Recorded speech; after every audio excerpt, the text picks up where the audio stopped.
The Shepnaz Podcast begins now. Welcome to the Shepnaz Podcast. I'm Joe, and I'm your host today.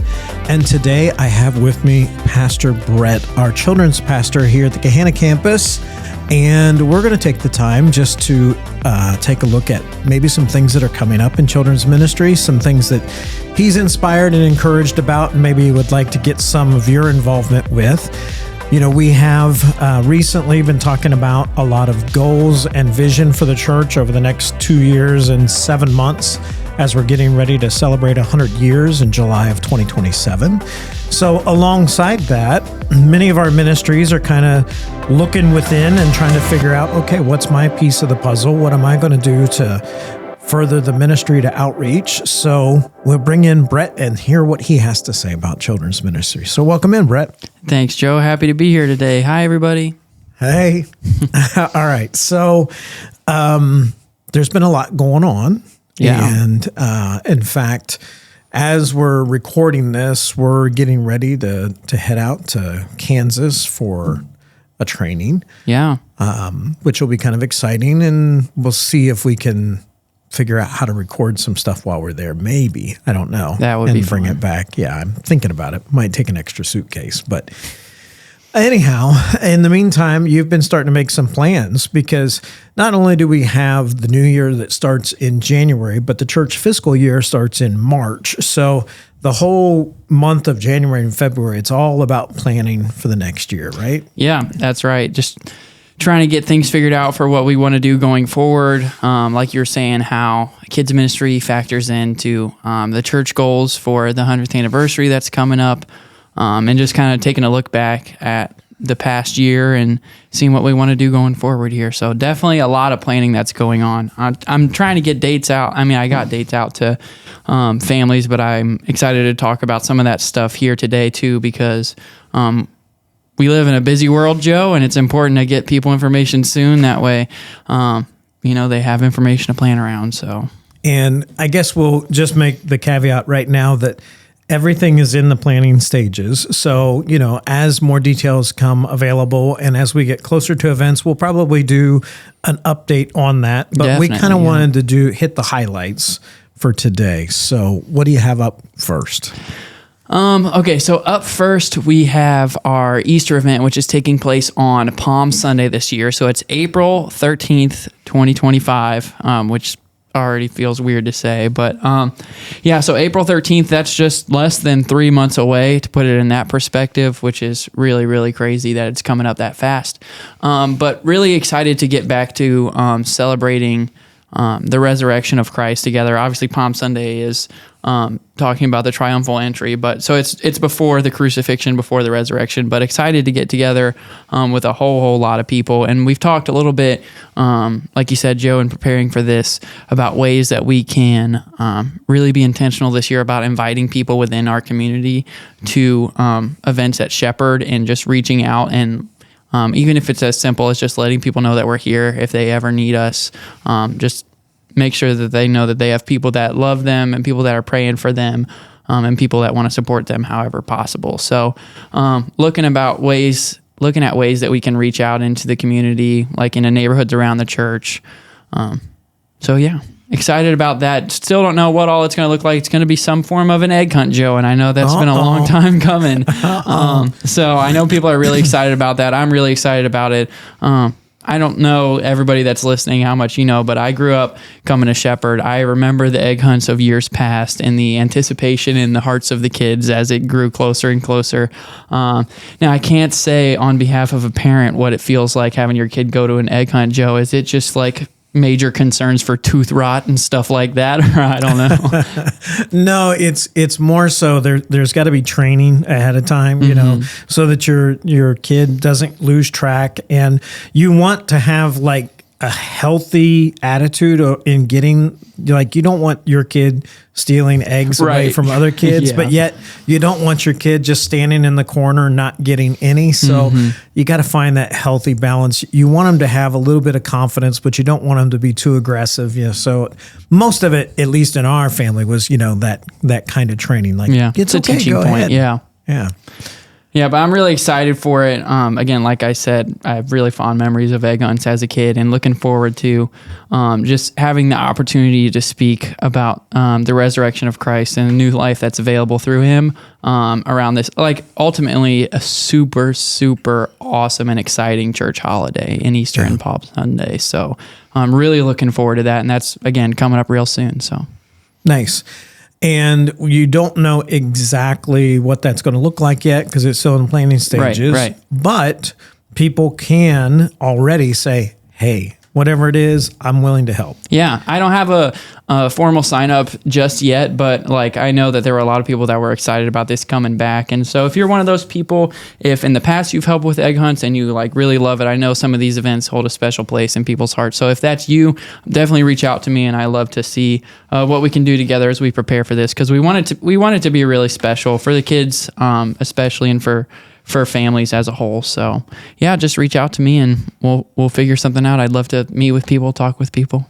Nice. And there's some more things on your list. Oh yeah, for sure. There's lots going on, Joe. So right now, just about a week ago or so, I don't know, a little while ago, I sent out this kind of calendar for the year to families, but to those of you who don't currently have kids involved in kids ministry, you probably might not have gotten that email. So we have stuff planned all the way through the end of October, still trying to figure out what next winter is going to be like for us. But yep, we're starting Palm Sunday. We'll have the egg hunt, and then VBS is coming back in June. So right at the beginning, right after school gets out, we're going to hop right into that, and really excited. I mean, just dreaming real big for this one, Joe. Yeah.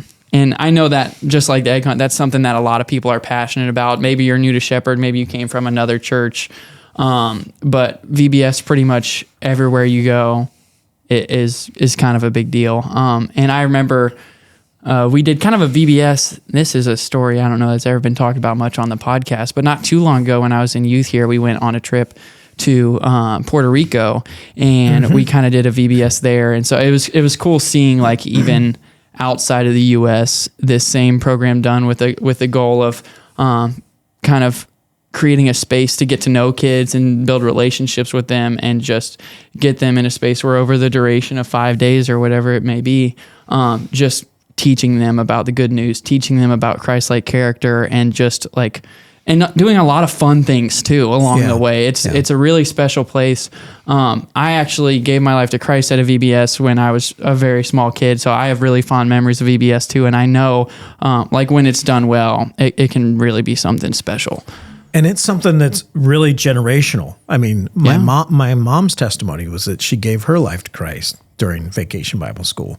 None of the rest of her family was going to church, just her. Yeah. And at that time, she was one of those bus ministry kids, you know. She got picked up and she went and she gave her life to Christ and ended up winning a lot of her family to Christ as a result of that. So you never know how that's going to grow and what the Lord might do with that. Yeah. So do you have an actual date for that one yet? Yeah. It's June 9th through 13th. It is 5 days. It's a Monday through Friday. And again, right now, getting those dates out, that way people have them. Right now, probably thinking it's going to be in the evening too. So if parents would have, I imagine parents would have a harder time during the day getting kids to the church. So we're going to try and set it up so that it's in the evening to try and make that easier, more accessible to people. So really, really excited. I'd love to hear other people's input about things that you think might be necessary for VBS, or I just love exchanging stories with people. So if you have cool VBS stories like you're saying with your mom, Joe, love to hear those too, and just kind of dream about this right now as the stage that we're in, because again, we want it to be just really, really special, and I'm super excited about it, because I think it's kind of like it can be kind of a cornerstone moment in kids ministry. Like I said, it often results in like a major spiritual moment, but in a similar vein to like a kids camp, which we also have coming up this summer. It's a period of time where it's special because most weeks we get an hour with kids, maybe 2 hours if their parents are involved in some way at the church and they're here for both services, maybe 3 hours if they come to Wonder on Wednesdays. But when you take a step back, and I know Rob's talked about this a lot in the past, and look about look at all the other influences that kids have on their lives, like 3 hours in a matter of a week is just not a whole lot. So getting multiple days across the week where you really get to spend time with kids. And I'm really excited about like people that are coming and volunteering. Like you, in 5 days, you really start to get to know some of the kids that you get to lead, which is really exciting. And I think special because everyone, but kids especially today, I think are looking for a place of belonging. And so just to be at a place where there's people that know your name and know like fun things about you, know the things that you like, really helps establish that sense of belonging. When we're welcoming people into this family, it helps it kind of land mentally that like this is a place where I'm welcome. So really excited for VBS. Well, this is a little bit of a rabbit hole, but you've got to share this story. We were, as Pastor Kevin Angel was coming, you're having some of the kids work on cards and talking about getting to know someone. If you would, tell us a little bit of your experience of having the kids make cards for Kevin. So, I'm glad you brought this up, Joe. This is a fun one to tell.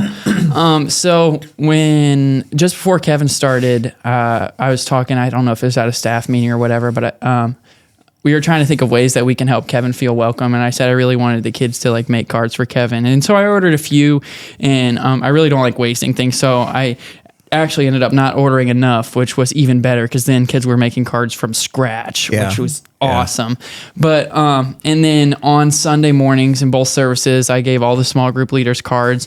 And right when we split up into small groups, I went around and was telling everyone, hey, like we had already talked about, there's a new pastor that's coming to church here. His name's Pastor Kevin. I put up a picture of him and his family. And I was like, I want us to write cards to him and say like, welcome to our church. We're glad you're here.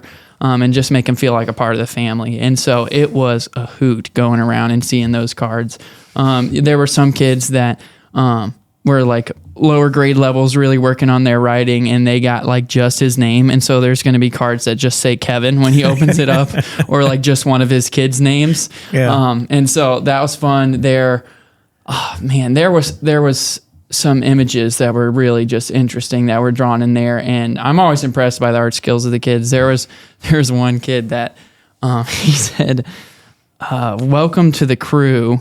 You're a pirate now, matey, or something like that. And he had like a little treasure chest drawn on there.